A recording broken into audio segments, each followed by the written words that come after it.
Good morning. This is Terry Allen, and today we're going to have a short video on why you shouldn't buy puts or calls. We're also going to compare buying puts or calls with a calendar spread. First of all, let's look at why do people buy calls? Well, they think the stock is going to go up. And by the way, we're talking about calls in this little video. Everything we talk about also applies to puts. So anyway, people buy calls because they think the stock is going to go up and they're going to make a killing. They also have limited money. They don't have $10,000 to buy 100 shares of the stock, but they might be able to come up with $500 to buy an option. Makes sense.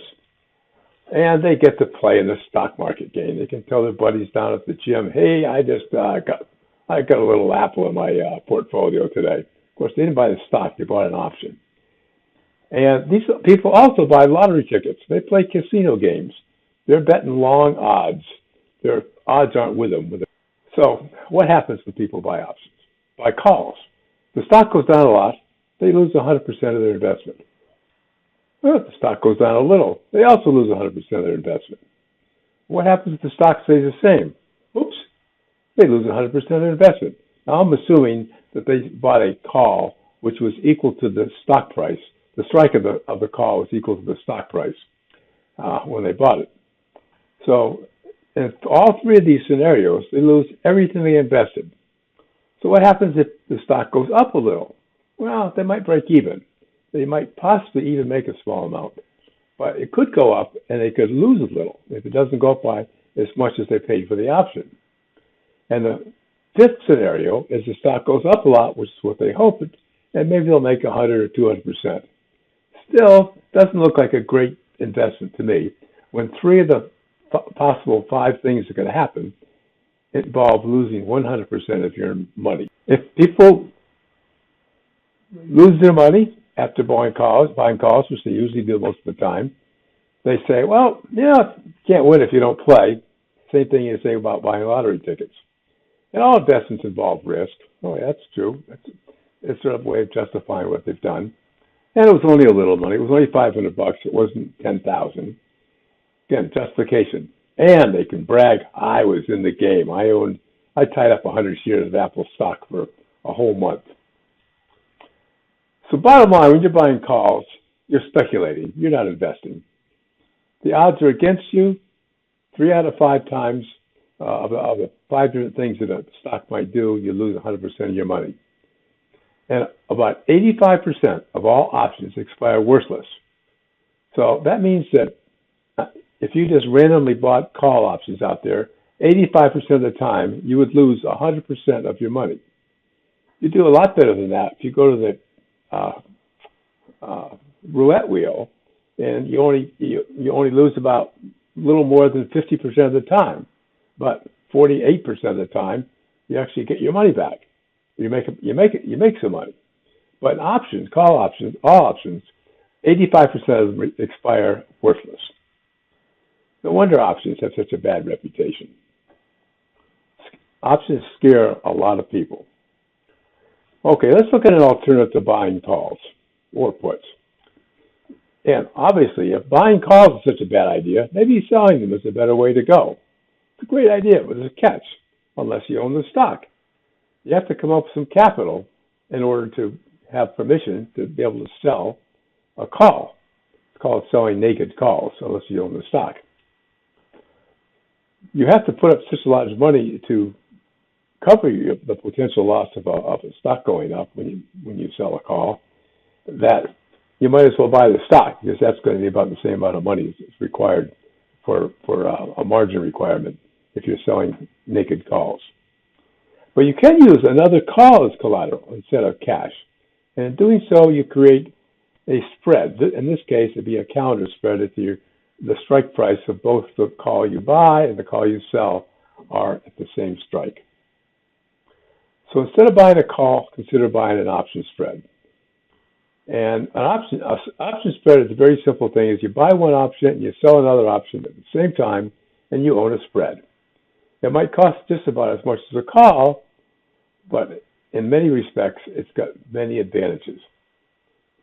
Little things like less risk and far more likely chance of making gains almost every time. Now, those aren't little things, so my way of thinking. Okay, let's look at a risk profile when you buy a call. This graph shows what would happen if you bought a this is SPY, the S&P 500 tracking stock. The day this was selling at $278 a share. If you were to buy a 278 call with 30 days of life, it would cost you $385. It's quoted at $3.85, but it's for 100 shares of stock. That's going to cost you $385. So what happens if a month from now the stock is way down at 270? Well, you lose 100%. Back if it's at 275, you lose 100%. And if you look right here, if it closes right at 278, whereas today, oops, you still lose 100%. If it goes up to 280, however, well, that option is going to be worth the difference between 280 and the 278 strike price.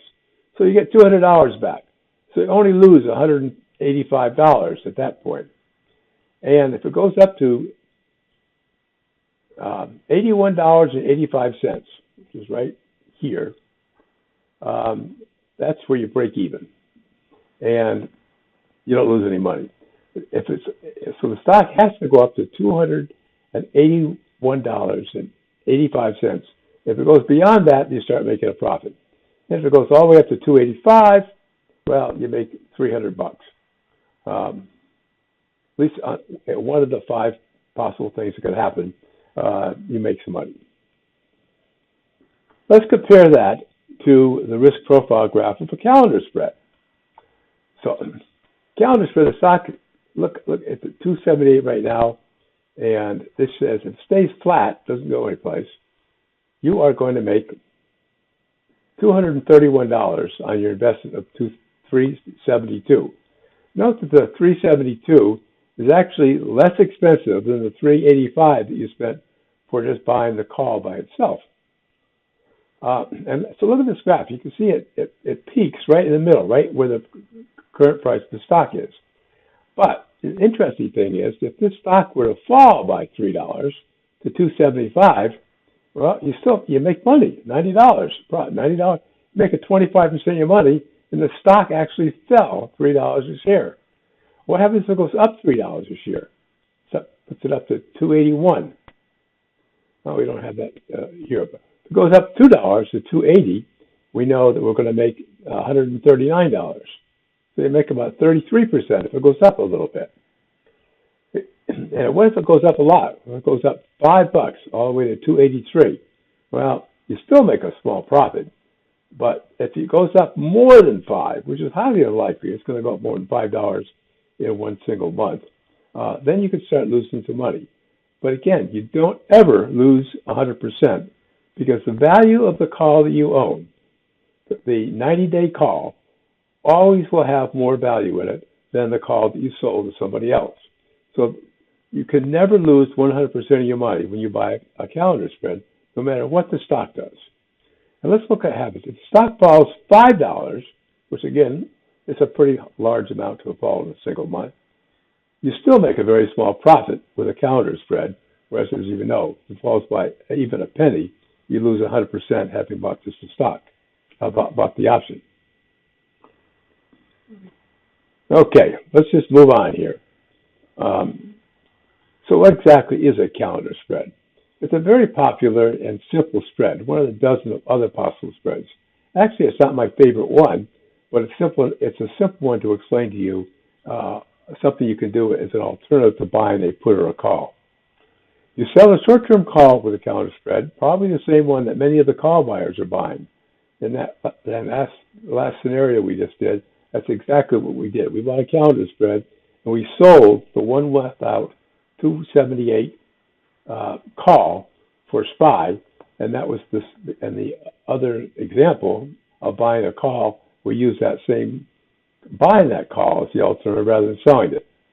At the same time you sell that call, you buy a longer-term call for the same stock at the same strike price. And you only have to come up with a difference between the cost of two calls. And since the one that you're buying naturally has a larger value to it, because it's got 2 extra months of lifespan to it, you're going to have to pay some money out when you make that purchase. So what happens with a simple calendar spread? The stock goes down a lot, you lose some, but not 100%. In our scenario, if it went down $5, you still wouldn't lose 100%, or any money at all. You actually make a small gain. If the stock goes down a little, now you maybe make 20 or 30%. That's what happens if the stock fell by $3 in our example. If the stock stays the same, you make 50% or more. If the stock goes up a little, you make maybe 20 or 30%. This looks like when four of the 5 different things that a stock could do happens, and you make money on every one of them. Sounds like a better deal than buying the option, doesn't it? Okay, if the stock goes up a lot, you could lose some, but you're not going to lose 100%. The same scenario that happens if it goes down a considerable amount. Okay, let's compare, bottom line, buying the call versus buying the calendar spread. Both investments cost about the same. You get to be in the game in both. You can still brag to your buddies that you're in the Apple stock, even though you don't have either the stock or an option to buy it. And most of the time you lose money with a call, usually 100% of the money that you've invested. And most of the time you make money with a spread. Is there really any comparison? One final thought. Hopefully you understand why buying a call or a put is a bad investment idea, and you want to learn more about option spreads. And a second final thought. First, weren't you a little surprised that I haven't tried to sell you anything? And I promise I've got more conservative option strategies coming soon. The end. Until the next conservative option strategy video by me, Terry Allen.